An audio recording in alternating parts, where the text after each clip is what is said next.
Hi there, friends. We're back. Let me be the first one to welcome you to Alpha Nerds 2, The World Warriors, our second The show. world. Isn't that a little ridiculous? I'm going to have a ridiculous nickname for every single show. I've got it mapped out. I'm here for it, bud. I'm So, here again, for it. welcome to Alpha Nerds 2, The World Warriors. I would like to formally introduce, hailing from House Atreides, Seth Slykehouse. What's up, buddy? How you been? Outstanding. I am Pedro, the Powerhouse Carrasquillo, and again, we are the Alpha Nerds. So, how you been, buddy? Tell me about yourself. What's going on? I've been good, dude. I've been good. Me and Caitlin finished up our first D&D module last week, so I am preparing our next one. So that's pretty much been my life, and just getting blown out at work. So Getting blown out? Is it a shutdown or whatever it is? Yep. Oh, boy. Yeah, not boy. fun.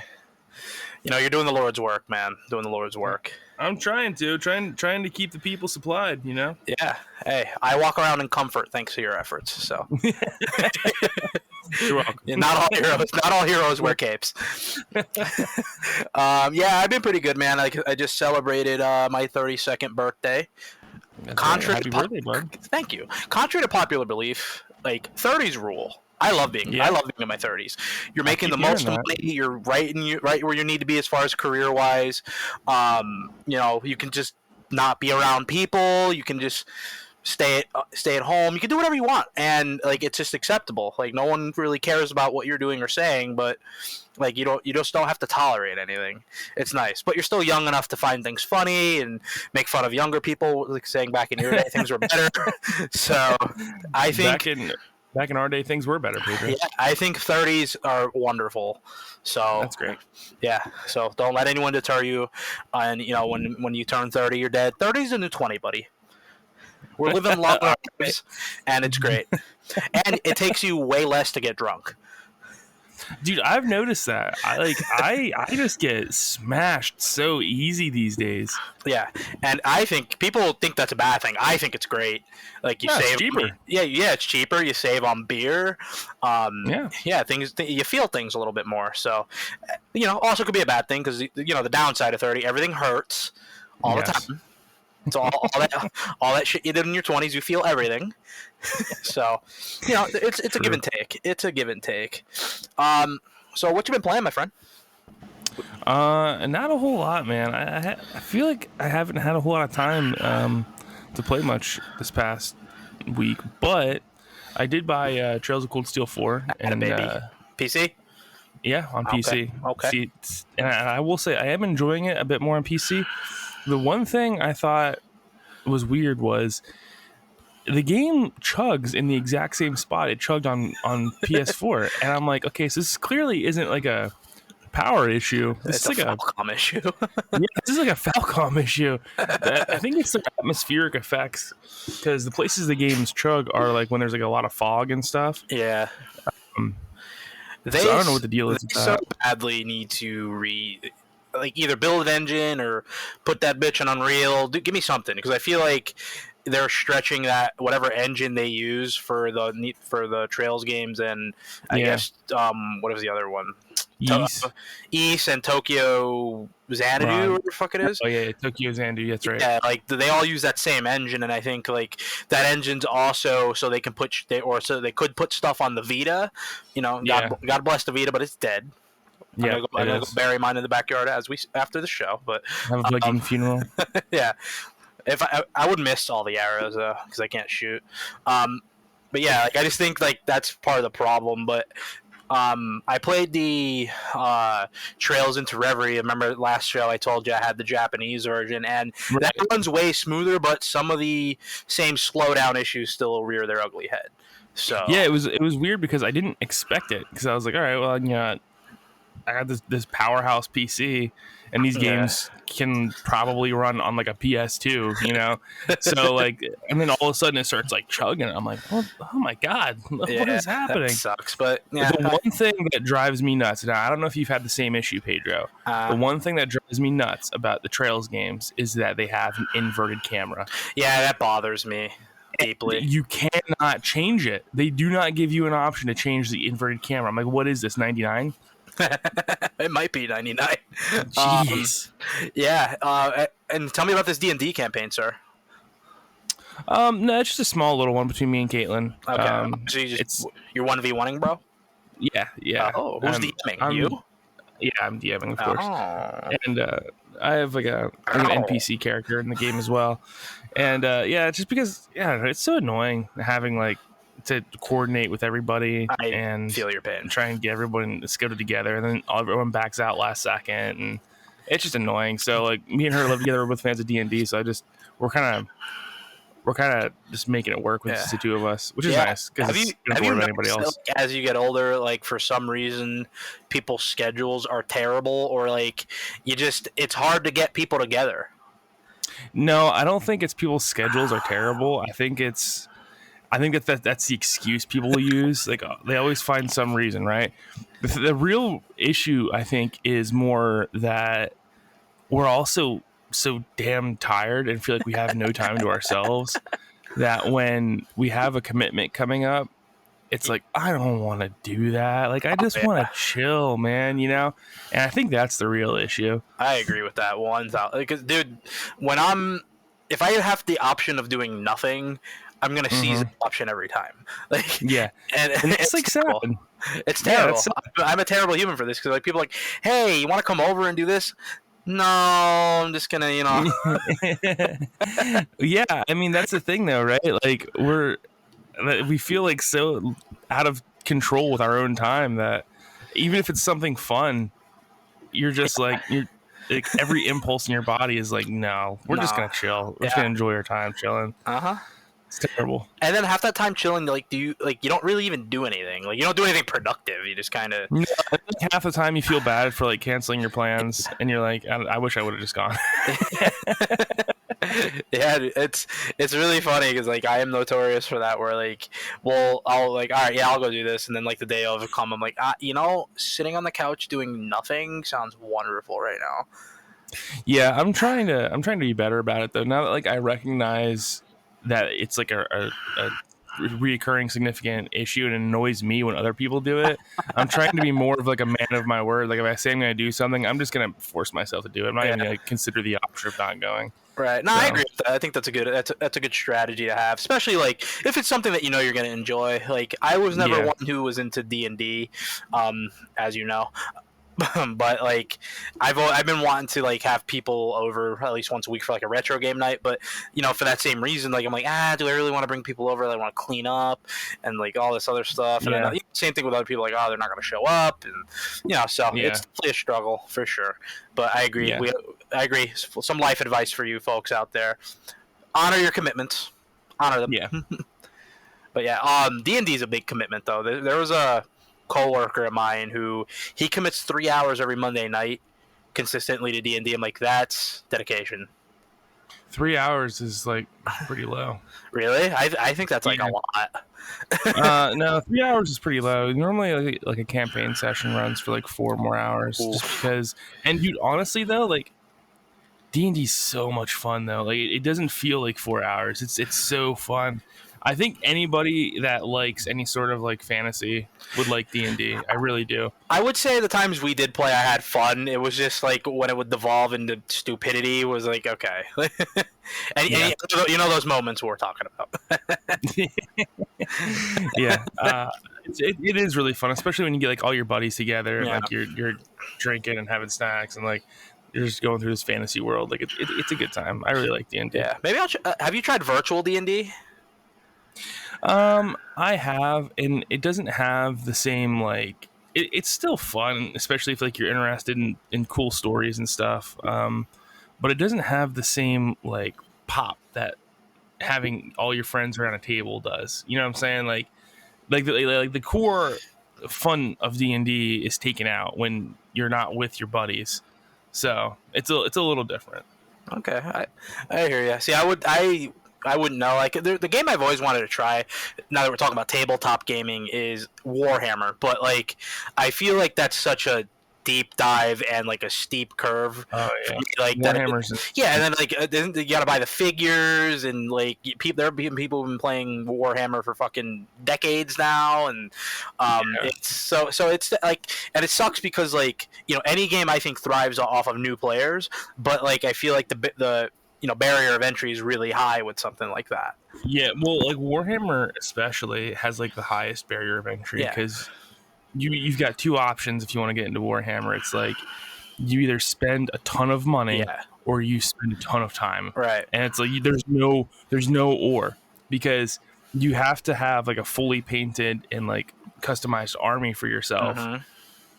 But if you don't have the ability to paint, you have to buy them, and then that's a ton of money to get like an entire army painted custom. Right.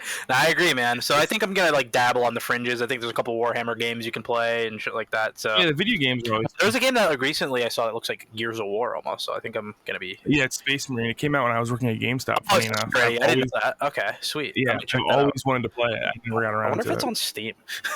It is. Outstanding. It is on Steam. Sweet. So you anything else you've been playing, sir? Anything you've been watching?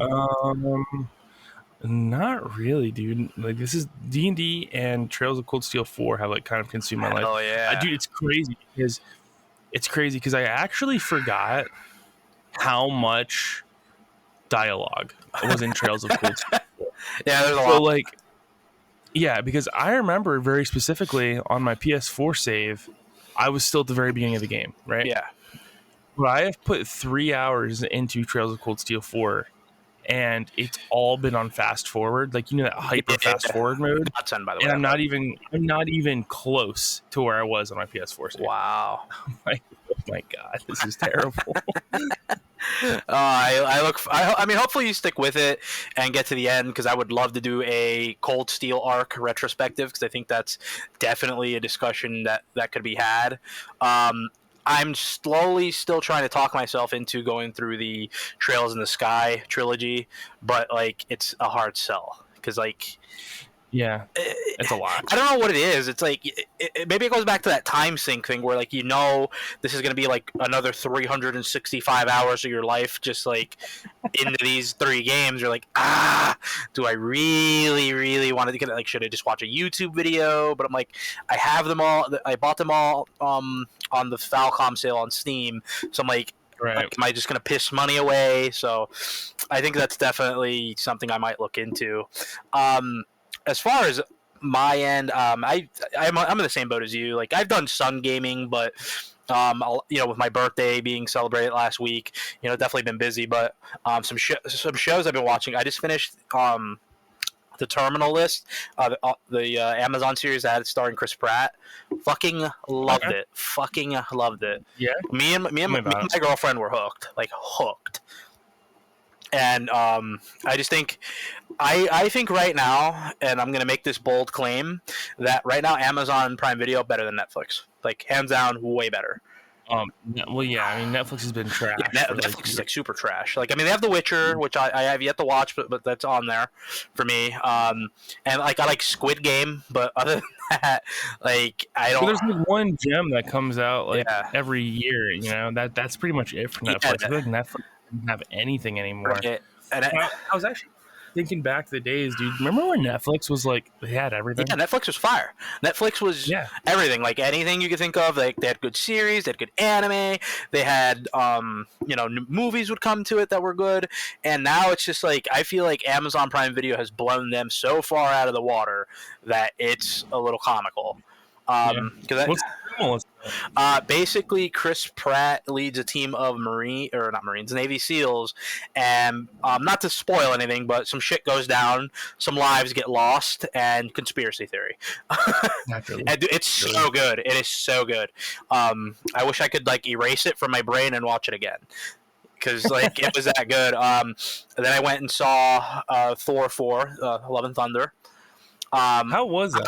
It's a fun movie. Like, I don't think it's like a cinematic masterpiece by any stretch of the imagination, but like, I think making Thor like comical and like not take himself seriously was probably the best move for that franchise, because like it makes those movies fun. Like, it's a fun movie. And I'm loving that every year a Marvel movie comes out like on my birthday. It's like a little gift, and like I look forward to that stretch of time every year, because like I get a new Marvel movie and a UFC supercard. That is true. That is true. It's a legit weekend every single time. So I was definitely enjoying that. Then I watched. Unfortunately, my boy Max Holloway got. Dude, Volkanovski fucking tore him up, and like. I was rooting for Max. That's probably why he lost, but because we can't root for the same fighter. But like he said something so funny in the highlight, or the highlights leading up to the fight, where he's like, "I'm gonna put hands on his chin. I'm gonna put hands on his chin." Like the Australian guy. I was telling my girlfriend, I'm like, anytime anyone threatens you, you have to tell them you're going to put hands on their chin. Because it's the most absurd thing to say to somebody. And I just think, I love that. Now I just want to put hands on everyone's chin. But, yeah, so I enjoyed the UFC card. And then I've been playing through the Gears of War games. So most recently, I'm playing through Gears of War Judgment. I think I'm like on the last 2 chapters. Not a fan of this game. It's like, it follows Baird. It's a prequel. It's not made by the original Gears team. I forget who's the team that makes it now. The Coalition? I think that's them. I'm not sure. I forget who made it, but it wasn't by the original like Cliffy B led Gears team. Because like Gears 3 like was an emotional roller coaster for me, where I was like, fucking hell, man. And then like playing Judgment, like it's passable, but I'm definitely ready to get into Gears 4 and then finally Gears 5, because like it's been on my bucket list to play all the Gears of War games. Like I said last episode, I've been definitely diving hard back into the backlog, because I'm finding it that like this gaming drought's been lovely for me. I don't know about you, but like this gaming drought has been a godsend, where I'm just all up in the backlog, enjoying myself, finally getting to get these experiences that I've just been letting collect dust. So I'm over here playing. It is weird, right? Like there has been like nothing that has come out recently, and I love it. I love it. I'm all for. I missed the summer gaming droughts. Remember, like when we were growing up, like the summer always was the gaming drought. So you were either going through your backlog or playing, what you were currently playing, or just going outside. But yeah, so that's been nice. And the other game I dabbled in, my girlfriend and I recently bought the Switch Sports. Okay, yeah, I love the volleyball. Volleyball is my new favorite Switch sport, where like it's so simple yet competitive. Like when you block somebody, you're immediately talking shit. Like someone tries to spike, you're immediately talking shit. Or like when you spike it on somebody. So that's like you in every game, though. Yeah, but specifically like volleyball, where like you have such a hand in someone just failing at something, where like, oh, you want to spike it? Nope. How do you like a turkey? Stuffed. So yeah, definitely having a lot of fun with that. Actually, after the show, we're probably gonna play a couple of matches before bed. But yeah, that's all I've been playing, man. Definitely with birthday celebrations and traveling, it's been pressed for time. I recently toured a coal mine on Sunday. Oh, was that fun? Oh my god, yeah. Like for starters, air conditions like working back in the 1800s. Not that this should shock anybody. Terrible. So don't recommend working coal mines, anyone, but they're fun to tour. Like there was this hole going like 700 feet down where you could still see water from a flood that was like in the 1930s. Wow. It was nuts, but yeah, definitely a good time. So anyone, if you're ever in the Lansford, PA area, tour coal mine number 9. Good times. Coal mine number 9. All right. Coal mine number 9. Yeah. Oh man. So getting right into the meat and potatoes, I suppose. I've recently noticed a trend in gaming that it bums me out, where I saw a trailer for RoboCop, the new RoboCop game, and I saw that trailer and I'm like, you know what? That looks good. I like this. It's a first-person shooter, supposed to be open world. I'm like, I think you can do a game like RoboCop well. I think you can make something happen there. Like, and and when I look at the trailer, and I don't know who the developer is, I'm not familiar with them, but there should be no reason why this game is bad except for just ineptitude or incompetence, because you're not under any time constraints that we're aware of. Like, there's no RoboCop movie coming out that I'm aware of, correct? So like, I think there might be. If there is, I'm not aware of it, but like, I think like you can take your time with something like this, and there's enough of us that grew up with RoboCop that you could make this a love letter to fans and just create a good world, and you already have a lore there, like, so all the makings of a quality game should be there. But we see it time and time again, like games like after movies come out and they're just awful. Like, you have your exceptions. Like, I know there have been some good Spider-Man games, the occasional good Lord of the Rings game, and then like Star Wars has a good one here and there. But like, I don't really consider the Star Wars games like movie games. Like, it's more of like, like expanded universe stuff. But overall, like, if you look at gaming history, like the amount of bad movie games for no reason at all is like a little astonishing. So, just to clear up an earlier question, I did just look it up. There is a movie coming out, RoboCop Returns. It's in development, but that's not coming out anytime. Like, no, they don't have even a release date for it yet. So there should be no reason why this game is bad, but I have a feeling it's going to be. So the thing with movie games, though, is you're right. A lot of them are bad, and I think that's true. They used to be, and then the free market caught up to them. And everyone realized, like, hey, these games are all kind of trash, and people stopped buying games based on movies. And I think there's a pretty like clear reason like why movie games were bad. And I think one of them is pretty clearly like you can't make a game 2 hours long. Right. You have to expand upon stuff to a significant degree, and you have to put in a lot of filler.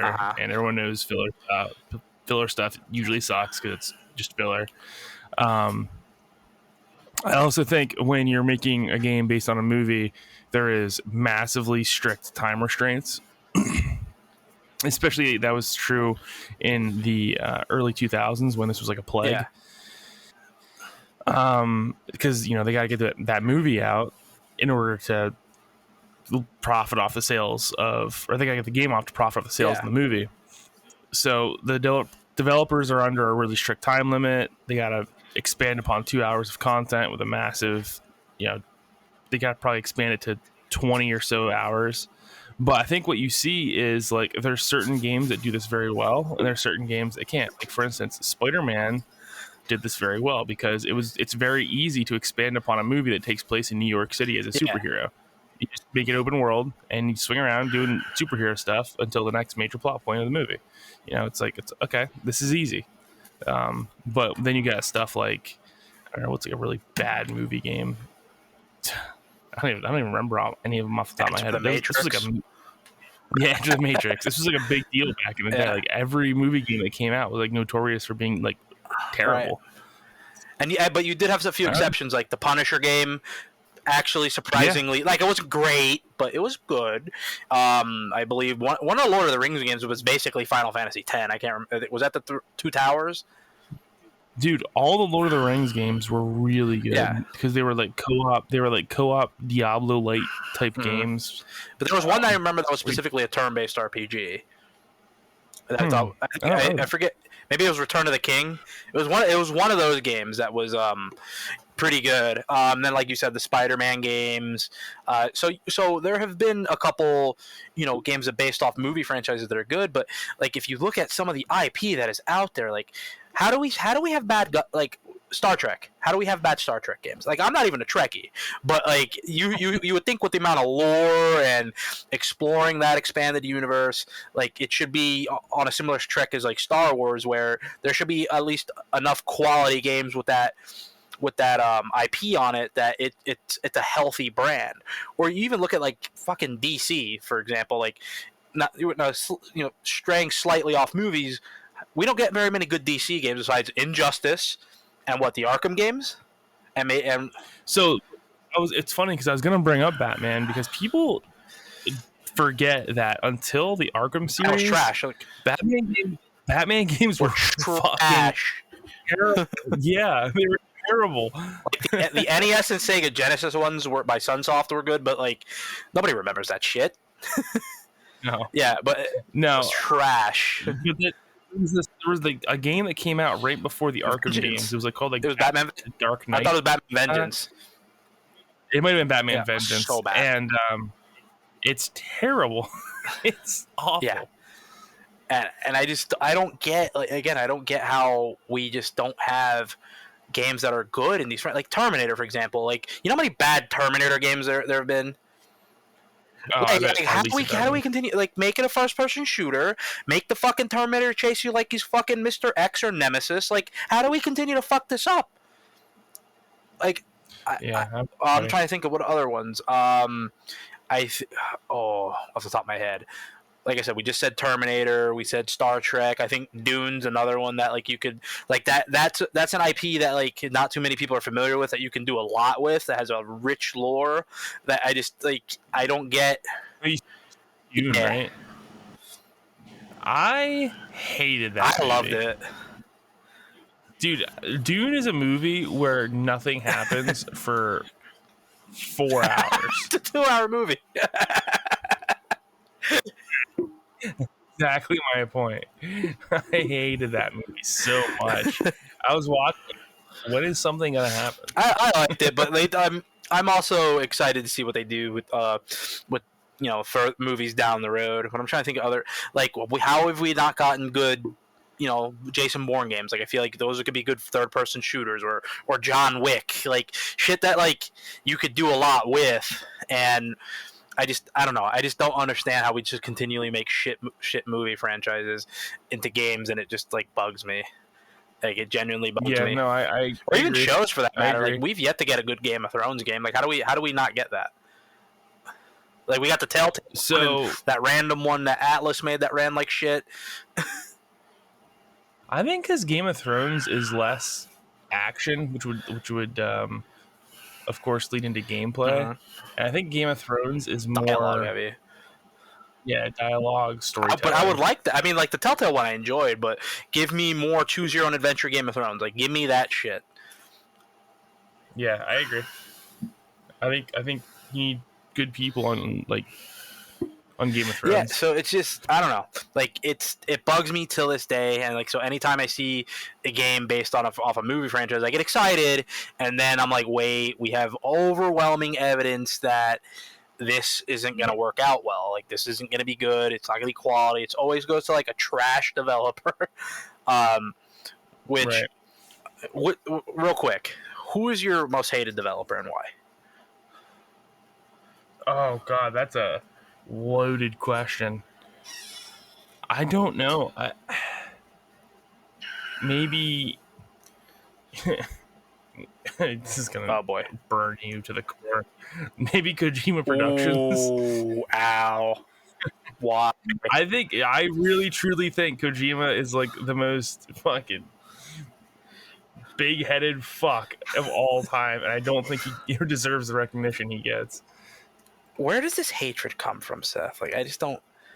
Dude, it comes from the fact that he. It comes from the fact, I explained this before, that he puts his name on all the games he's created, yes. Right? Not that big of a deal, but there is, like, 7 other writers on his games, but it's a Kojima game, There's 400 other people that make the games and actually, like, develop them, right? But it's a Kojima game. Did Kojima create the fucking physics engine that is in his games that's, like, so good? No. Did Kojima create, Snake's design? Probably not. Did Kojima create any of the bosses' designs that are so beautifully loved? Probably not. Did Kojima make, like, a rough outline of a plot? Maybe. Was he a director that kept the whole team in order? Maybe. He was essentially, like, lower tier management. Fuck Kojima. See, I'm going to respectfully disagree. He is responsible for, I think, some of the greatest games of all time, like, especially the games that can be looked at as both fun and cinematic, and but also, like, pieces of art, and especially from, like, just a storytelling perspective. He's made one good game. He's made several good games. He's made several good. Metal Gear Solid 3 was a phenomenal game. But that was the Metal Gear Solid 3 was the peak of his achievement, and he's a fucking fuck. All right, that's how I feel. About remember to send your all DMs to @Seth the 90s kid on Twitter, please. and then no wonder Konami didn't want anything to do with him. All right, would you want something to do with a game that you fund and produce? Like before it says Konami on the boxes for Metal Gear Solid, it says a Kojima production. Yeah, he's bigger than the company. No wonder Konami hated him. I would hate him too. No, but do you find it interesting that like now Konami's finally like starting to basically come out from under the dirt? Because Konami was buried for a while. Buried. I don't know what the deal is with Konami. I don't know what. I don't know. I just think they shifted to just making money. But the reason I say this, and brought up the hated developer, because for me it's like a developer like Grove Street, like the people who did the GTA ports that were just fucking trash. Where they're like, oh, you know what? We're gonna create an AI to render everything and create all the assets for us, like.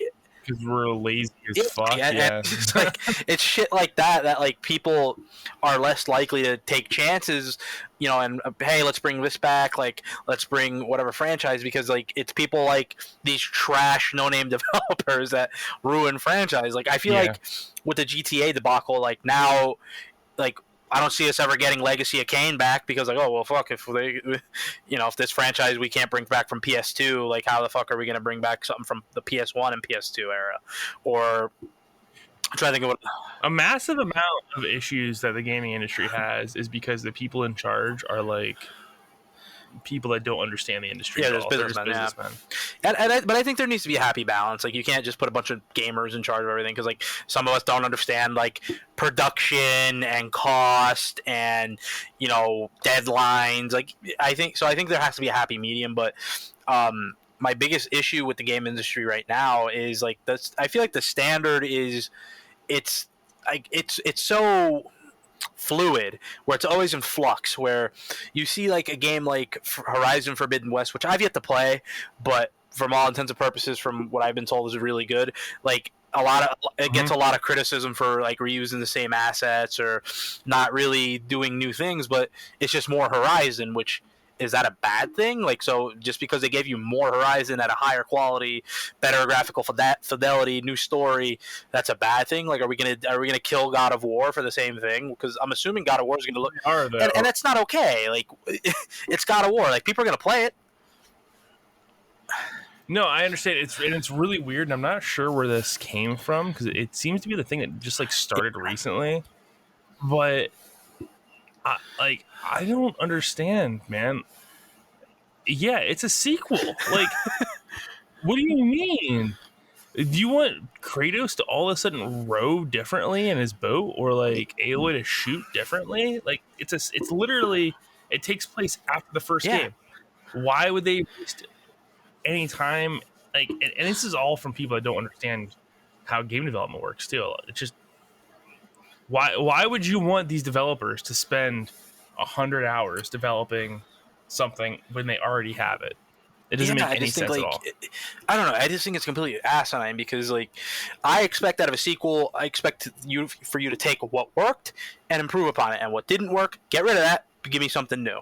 And I just feel like with the game space right now, it's very I guess, I don't know what the word is for it, but like incremental, where I feel like we're not going to see these big massive jumps that we saw from like PS2 to PS3, where the graphic fidelity is so much better, but it's going to be about frame rate and ray tracing and how games run and how they look. So I just think like we need to temper our expectations. Like, I don't give a shit whether Aloy or Kratos uses the same animation. Like, whatever, who cares? It's an animation that works. It doesn't look fucked up. Let's move on. Like, why spend hours on a Discord thread or review bombing it on Metacritic because they didn't do something different? But then, like, at the same time, we don't want the same thing, but like when we get a new IP and it takes forever to develop, we get upset.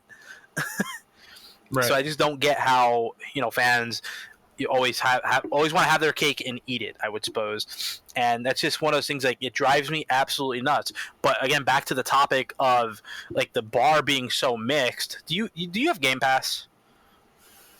Yeah. How do you feel about Game Pass? I love Game Pass. I think Game Pass is great.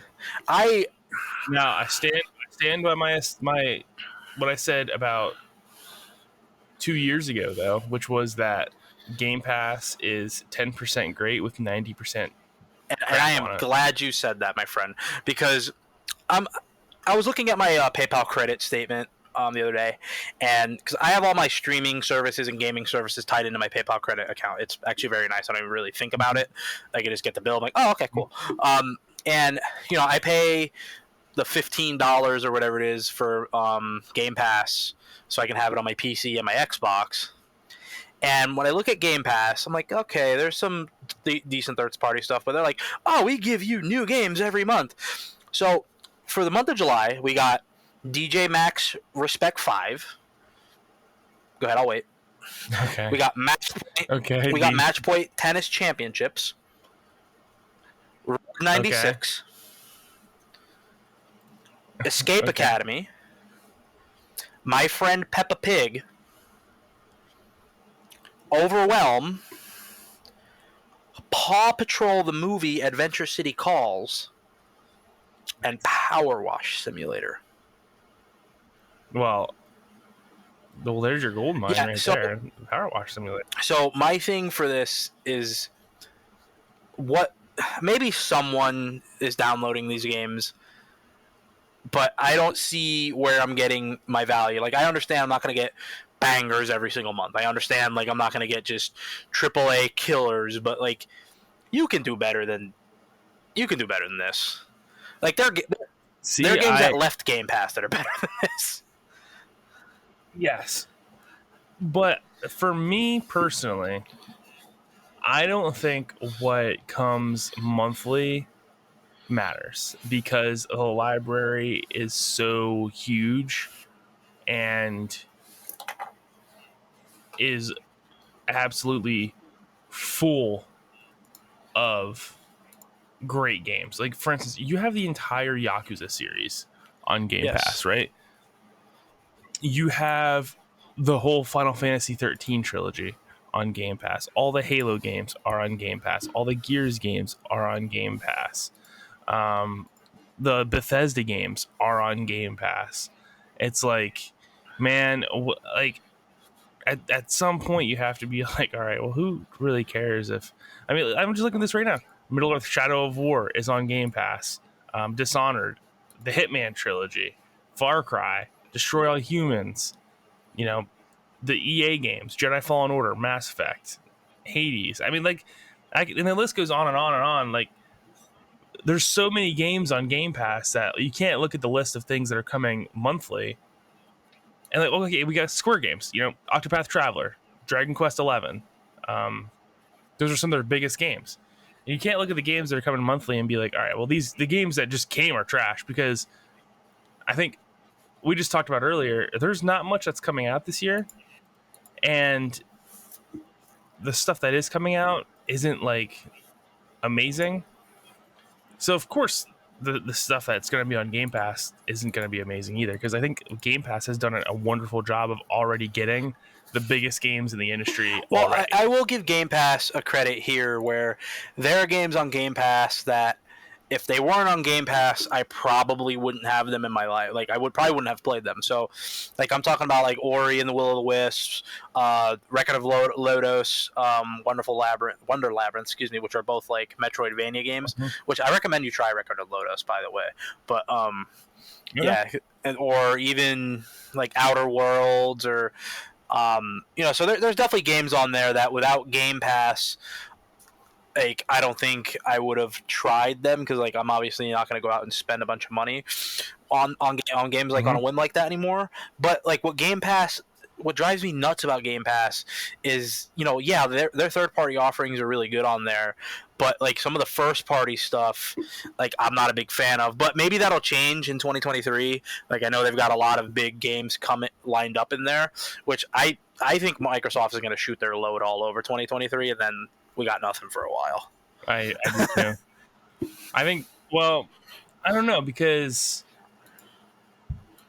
they bought Bethesda, right? And they keep getting all these acquisitions, so it's hard for me to say like, yeah, they're gonna absolutely dominate and then disappear because why would they? I mean, they have so many acquisitions that if these game companies keep pumping it out, they have no reason to not have anything the whole forever. Right. You know. Well, I think that was. I just think we eventually got to get some of these games that are in the oven out there. Where like I said, I think their 2023 is going to be good, but like right now. I don't know. I get a little bit frustrated with Game Pass because I always look forward to the new releases of Game Pass every month. Like that's something I look forward to, because a lot of these games like on Game Pass are like there's a bunch of stuff I haven't played obviously, but there's a lot of stuff that I have played. So it's like when you give me stuff that I'm like, oh, I played that. Like, what am I really paying for? So that's just my biggest struggle with Game Pass. But I don't think it's a bad service though. I think there's nothing wrong with treating Game Pass like a streaming service, like it's like Netflix for games. If there's something you want to play, have subscription Game Pass. If not, there's no reason to have it. I think that's a completely fine and healthy mentality to have with it. I don't think there shouldn't be any loyalty to Game Pass though, right? Like there shouldn't be anything that says like, oh, I'm an Xbox fan, so I gotta have Game Pass. Like that's absolutely ridiculous. So I mean, if people don't have anything they want to play on it, just cancel it, and you can always resume your subscription later. Like, and you can do it immediately. It's not like there's a wait time or anything. So I think people fall into these traps with streaming services a lot too, where they're like, well, it's such a value. Why would I cancel it? But it's like if you're not watching anything, you're just giving them money. Right. Yeah. It's like if you're not watching anything, why would you keep it too? Because I think people fall into this trap a lot because I think people are lazy and companies know this and they don't want to cancel. Right, because it's a pain in the ass. Everyone knows. So, good. But they also add up really quickly. If you look at your statement and start looking at services, I guarantee you're spending more than now that I have them on my PayPal credit, like I see like cumulatively what I spend on like just gaming streaming, and it's because I didn't upgrade PlayStation Plus because that new service just isn't for me. Like there's no reason for me to have it. So I think between the Nintendo, Microsoft and Sony, I think I'm at like $50 a month, which I mean it's kind of high, but like I also have all three consoles, so it's kind of like you know what I mean, like yeah. Because the one thing I hate is like when I can't do something on a console. I'm like, oh, I want to play that. Oh, you gotta get this. I'm like, God, come on. Yeah. So, but the reason I'm bringing up like stuff like subscription services is because like we just talked about Game Pass, and I think with what we both said about PlayStation Plus, kind of, I don't think we need to do a deep dive into how we feel about that. I think we kind of mutually feel not a great service for hardcore PlayStation guys. Like I think if there's a bunch of games on that stuff that you haven't played, like there's a bunch of PS1 RPGs and PS2 games that are decent, and there's a couple games you can download that are pretty good. But like if you're a hardcore Sony guy like you and I have been, chances are you've played a lot of this. And did you see what they did with PlayStation Plus? Where like God of War was free on PS5 for like the longest time, and then they gave it away on PS Plus. Yeah. No, yeah, they gave it away on PS Plus, which kind of didn't make any sense to me. But like maybe with the knowledge of, oh hey, the new God of War Ragnarok is coming out November 11th, and oh yeah, let's make this free now so everyone has a chance to download it and get it in the hands of everybody. What are your thoughts on that new God of War, sir? Yeah. Oh, I'm in. What are you gonna do? I absolutely loved. God of War. Are you gonna get it for PS4? Yeah, man, I'm gonna have to. I mean, so my thought process is, it depends on what people are saying about it. If people are like, no, it's trash on PS4, then I'll get a PS5. Okay. That's fair. I mean, I've been waiting for a reason to get a PS5. So do you think God of War Ragnarok's the reason? I mean, it could be. Like, I'm not gonna guarantee it. But if it runs really bad on PS4 Pro, then that's what I'm scared for, is like that PS4 Pro or the PS4 version being like awful. But like maybe I would hope Sony's smart enough to, you know, make sure that that game's quality. Like, you know, CD Projekt Red took the L for all of us. Like, we should know by now. Like, hey, make sure this port's good, otherwise it's not pretty. Because did they though? Because they still made an asinine amount of money. Think about it, like. They got me. I paid the fucking $50 or $60 at the time to get Cyberpunk 2077, you know, delivered right to the house. I remember telling my girlfriend, I'm like, hey, listen, Cyberpunk's coming out, so I'm going to be playing this, you know, do not disturb. And I remember just playing it, and it was so glitchy. I'm like, I can't look at it like this. Like, I can't see this. So like it was like seeing your baby born deformed. You're like, I want to love you, but it's a little hard. And so I took it out of the console, put it on the shelf, and I'm like, I'm just gonna wait. But not a lot of people are patient like me, where you can just take a $50 L and not want to trade it in and get something different. Where I'm glad I waited, because, you know, the PS5 port was really good and I enjoyed it. It still had some glitches where like you would just randomly die on an elevator like if the elevator would go down. I think like your character would not register as like going with the elevator. It was like, oh, you're falling to your doom, and you just die. That's awful. So I mean, there's definitely a couple weird glitches. And I remember the one time I was walking and like my guy's fucking dick just flopped out of his pants. I'm like, oh. So, but overall, like, you know, they were able to salvage the game. But, you know, back to my original point, like, I hope that like Sony, and basically anybody, that we're going to stop these cross-platform releases, because like I feel like they aren't good. Yeah. So, I mean, I think everyone would agree with you on that. I think the issue is that when you're looking at a company from like a financial point of view, you know, you have to be like, there are over 100 million PS4s out here. Yeah, there's a ton of people that have this console. Why wouldn't we put it out on that? No, I agree. But it sucks because like the PS5s aren't. I mean, I think if you looked hard enough, you could probably find a PS5. Like, I think if you put like enough effort into it, but like you still can't walk into like your local Target or Walmart and be like, "Yo, give me a PS5, please." Yeah, it's a weird time, man, because I feel like there's no reason that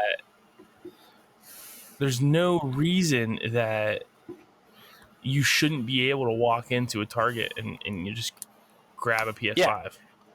But that's the current state of the situation, and I just don't get it. I just think it's absolutely brutal. Back to our topic of like the gaming streaming services. Have you checked out the Switch Online yet?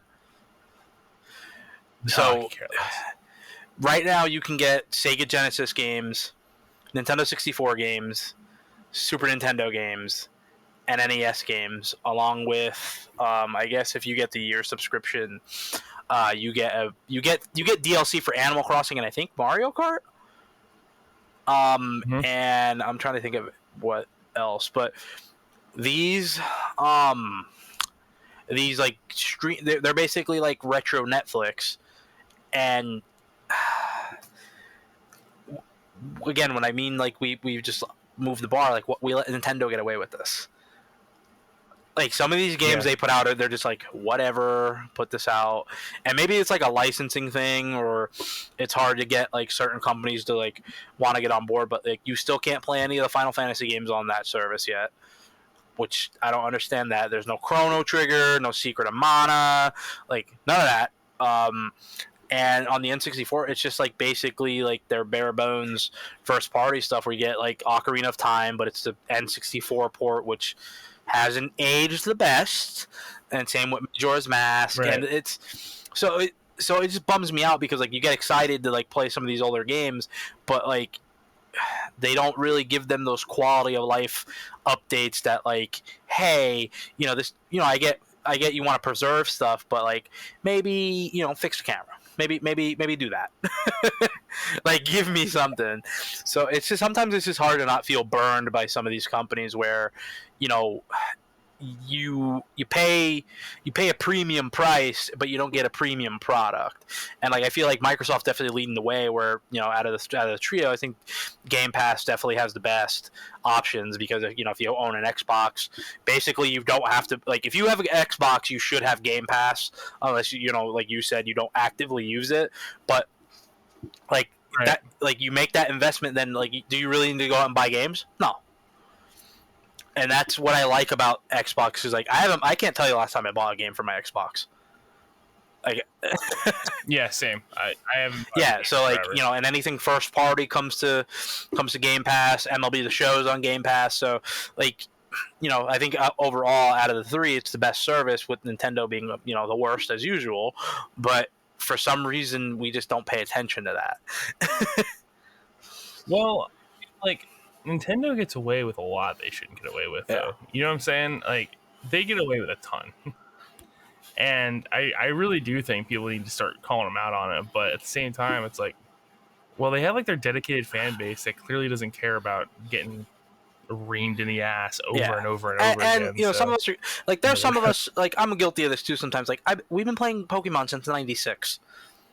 Like, and it's very. Yep. Again, it's very incremental, like some of the changes. Sometimes they make big leaps, but overall, they haven't really changed the formula. Same with Mario, same with Zelda.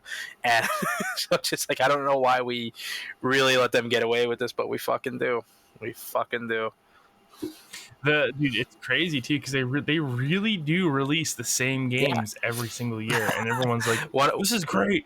One of my favorite memories was basically you screaming from the mountaintops the year Horizon Zero Dawn came out and Breath of the Wild came out. And that killed me.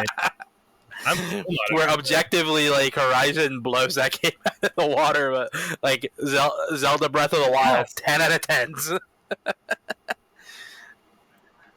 Horizon was like such a better game, and they still gave it to Legend of Zelda just because it was the Legend of Zelda. There was no other reason. I'll never forget that. I will never forget that. Well, dude, it's absurd. It's like pick anything you want from the Legend of Zelda, right? And you go to Horizon, and Horizon does it better. Like literally anything. Oh man, but like we see it routinely. Like anytime Nintendo does slightly anything modern, they're like, "Oh my god, look what they did!" Yeah. Oh man, that'll always be one of my favorite freaking things. So. My moves. So, I'm sorry, that's just too funny. Moving right along and like getting into our final topic for the night. We were talking about game services and what's the best value. Have you taken a look at some of these gaming platforms that offer like free monthly games? No, I haven't. Tell me about them. I've been keeping up with my Epic Game Store membership.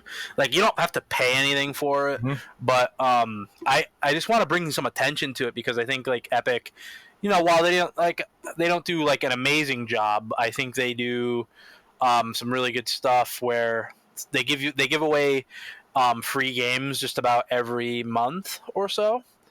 And so right now you can get Killing Floor free, which I don't know how old that game is, but that's free on Epic Game Store.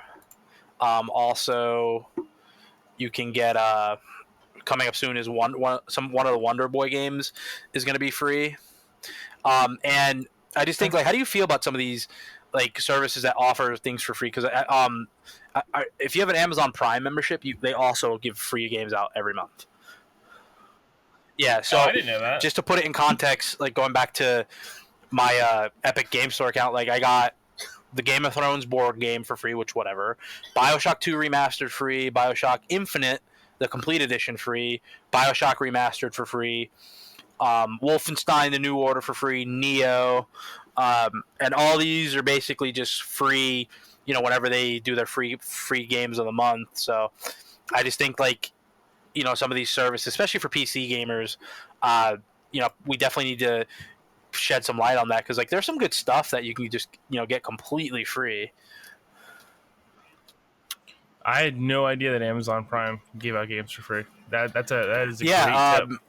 Recently, it's if you go to Prime Gaming, it'll show you what they're giving away, just to put some, I guess, highlights out there. I got last month. The hell was it? Last month I got a bunch of the King of Fighters games that were free. But right now Brawlhalla is free. Hang on. Let me look at this. Yeah, so right now like Metal Slug 2 is free, Samurai Showdown free, the King of Fighters 02 free, Fatal Fury, where is it? Fell Seal Arbiter's Mark, which if those of you who listen to Sacred Symbols know that Colin very much recommends. So I mean, they're not any. I don't like the art style of that game. No. Have you looked at the art style of that game? I see it. I don't like it. That's the only reason I won't play it, because the art style. But yeah, like I just think like and even like on Amazon Prime's gaming service, like I just think like the more services you get, that I mean, granted, if you pay for Prime, is it really free? Yes, no, debatable, but it's something that you otherwise wouldn't have had access to, and I want people just getting the most bang for their buck. Also, if you're a Destiny player, like they do bundle boxes every month that are free. That gives you exclusive content and stuff like that. Do you know of any other free services, sir?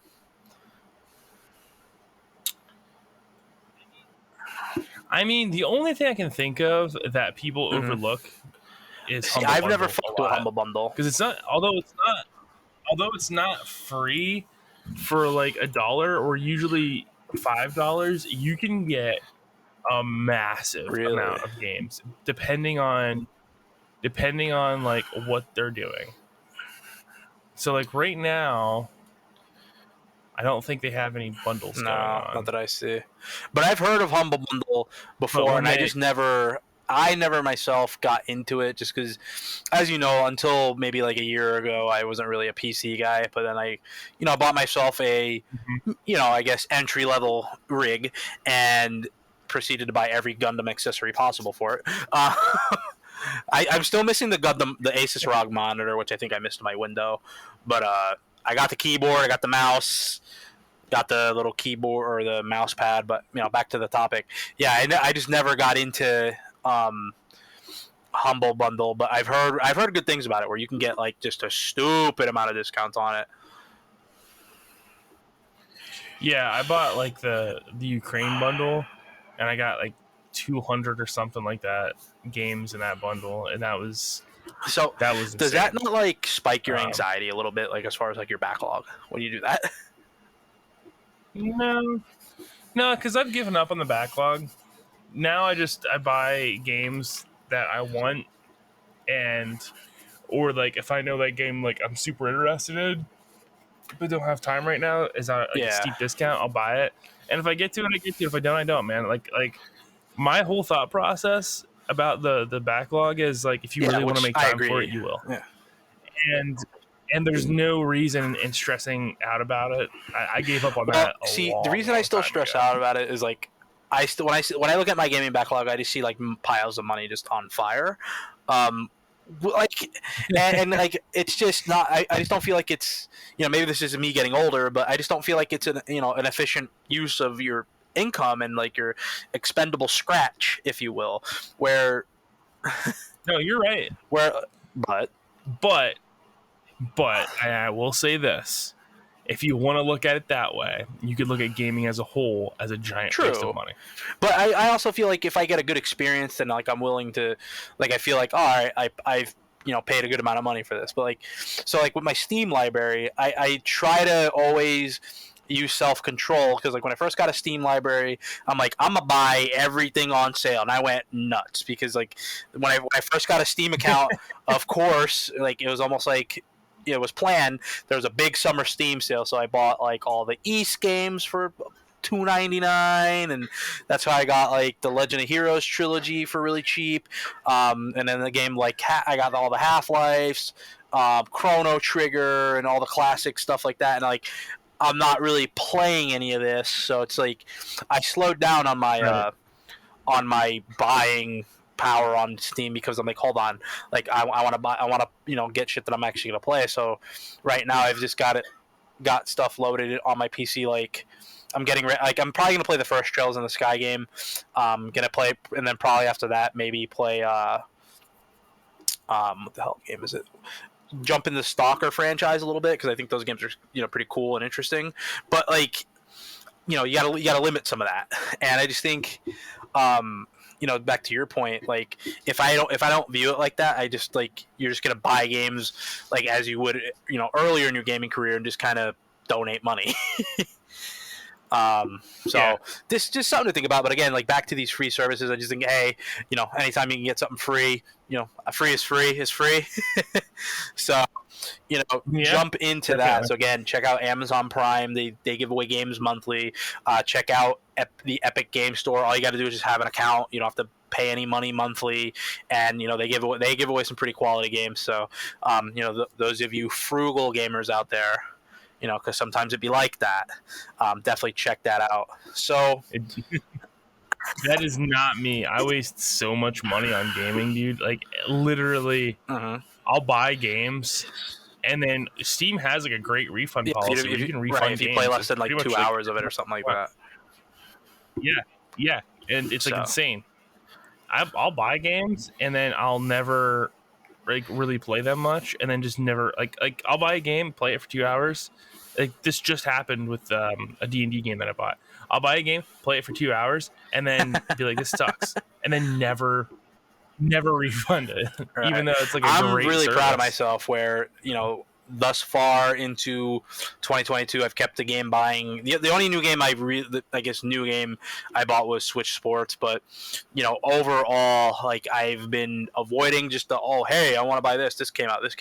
Like now I feel like I'm more strategic. The only game that has got me on the fence, like because a game like God of War I'm in, that's happening, like it's a given, but Star Ocean, the new Star Ocean, I mean, it's got, I'm like don't do it. Well, I took a hard L on the last game. Hard. Yeah, no, you didn't. No, you didn't. Why? No, you didn't. And I'll tell you why. Because you went into it and you knew it was bad, and you said, "I'm going to play it anyway." I remember having this conversation. I bought it day one, son. Day one. See, wait. You would have had more fun just looking at it on the shelf. You wasted even more money. The other game that like I still look at and I know I shouldn't do it, but like I still get tempted is fucking Tales of Hysteria. Like I know it's not good, but that's another day. I don't know why, dude. Like you do this. I told you. I was like, don't start with Hysteria. It's bad. And every time I go down to my game shelf in the basement, I look at him like, you motherfucker, and I just think about like that game right there ruined the Tales series for me. Ruined it. No, it didn't. You did that. Because I told you. I explained it to you. That's the worst one. And you're like, I'm going to go for that one anyway. The main reason was because I paid full price for it. Like, and when I know I paid $50 or $59.99 for a game, and then I get burned, I'm like, you know what? I gotta finish it. I gotta play it. Like I need to. Because then, like, my level of hatred and vitriol towards it is justified, because I'm like, all right, you fuck, I beat it, whatever, I took the L, we're going to move on. But the reason why do you do this with food as well? Will you get a meal that's absolutely disgusting, but you paid $30 for it, so you're like, I'm going to shove it down my throat no matter what? Sometimes, because you got to get your money's worth. Sometimes you got to just take the L and learn and move on. But the reason I say this ruined the Tales series for me is because, like, I won't buy a Tales game day one ever again. Like, I will wait for the sale. I will I'll wait for my time to strike. So like with Tales of Berseria, which I haven't played yet, I got it for $5.99, and I'm waiting for. No. Yeah, and I'm waiting for Black Friday to make my move on Tales of Arise. I feel like I missed my window when it was half off recently, but yeah, I'm gonna roll the dice and see on Black Friday if we can hit some pay dirt there. But I think I did you beat it? 50 hours into Tales of Arise. Yeah, I love Tales of Arise. Dude. So yeah, but again, the Star Ocean 5 is looking like that game where I'm on the fence. I'm a little nervous, gonna be honest with you, because again, took the hard L on Star Ocean 5, but I love Star Ocean. Like it's that sci-fi fantasy. I do. Yeah. Do you, dude? Because like, which Star Ocean do you love? It's probably my favorite one. And that's The Last Hope. Jerry famously spoiled for me. I still hate that guy, but and then no, I mean, did anyone beat the PS2, the PS1 Star Ocean? That game is hard as fuck. Right. Well, I guess what I'm saying is like, you like one game out of the series that everyone likes. Well, so I probably would have liked The Last Hope had some fuckhead not spoiled it. I liked The Last Hope a certain amount of time. Jerry didn't spoil it for me, and I still liked it to a certain amount, and then I put it down and never picked it back. Yeah, but I don't know. I just feel like that game is calling my name. I've been having the JRPG itch, and it's sad because like I was gonna post on my Facebook looking for JRPG recommendations. Like I was gonna do this, and then I stopped and thought about it. Like I fucking have just about any JRPG I can think of. Yeah, you are the recommendation. That's what I'm saying. So I was telling my girlfriend, like, hey, like I probably should just go down and look in the basement and see what I have. There's an RPG that has eluded me my whole life that I've always wanted to play, and I actually have a copy of it, but I've never gotten around to it. That is Breath of Fire 4. That's a good one. That's a good one. Yes. I haven't played either. Yeah, and it's aged wonderfully because it has some of the most beautiful sprites and like art that I've seen in a game, because it's from the same team that did Marvel vs. Capcom 2. I didn't know that. Yeah, and if you look up like Breath of Fire 4, like gameplay and whatnot, it is absolutely gorgeous, dude.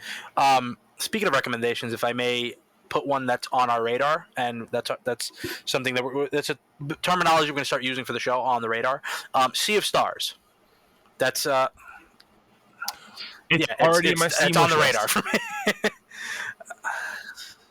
I have been waiting forever. So, like, you ever remember, like, that scene from Django Unchained? Like, at first you had my curiosity, now you have my attention. that's kind of where I'm at with Sea of Stars. I think it looks really good. So, yeah, keep that on the radar. So, in wrapping up the show, just kind of want to plug some stuff we're going to be doing moving forward. I don't know if you have any side projects you're going to be working on with the Alpha Nerd stuff, but I'm in the process of creating us a blog where, I'm currently in the process of fighting with WordPress to approve our account, because they initially emailed me saying, oh yeah, the account's approved. Then I went to log in. They're like, you need a password and approval. I'm like, well, I need the, so I'm getting that worked out. Once we have that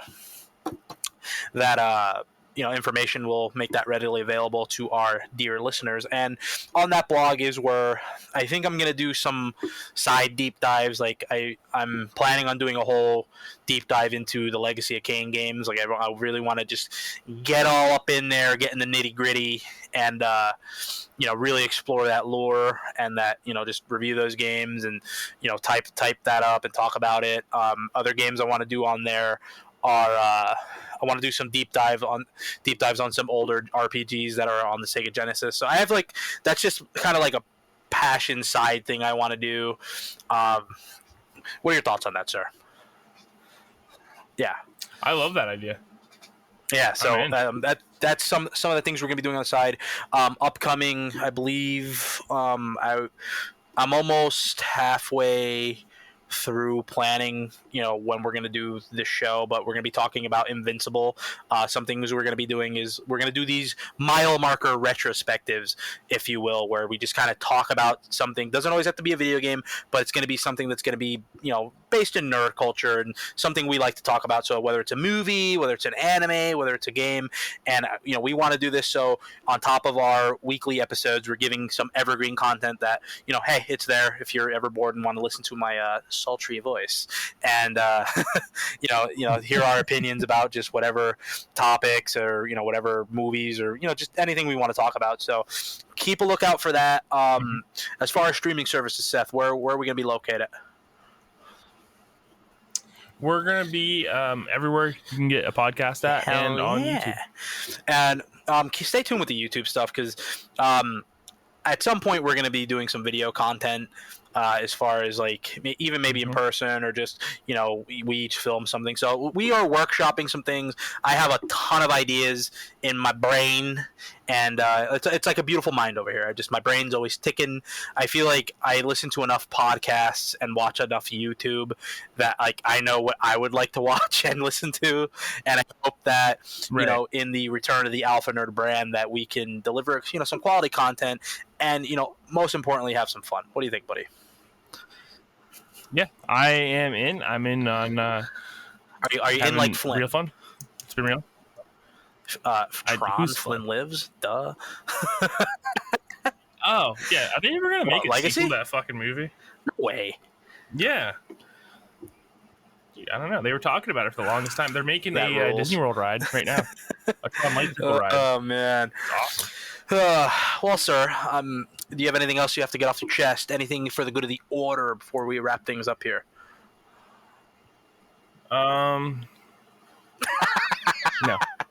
That is very matter of fact, my friend. Yeah, no, that's generally everything I have. Again, just check us out, please. Hit us up on the wherever you can find podcasts.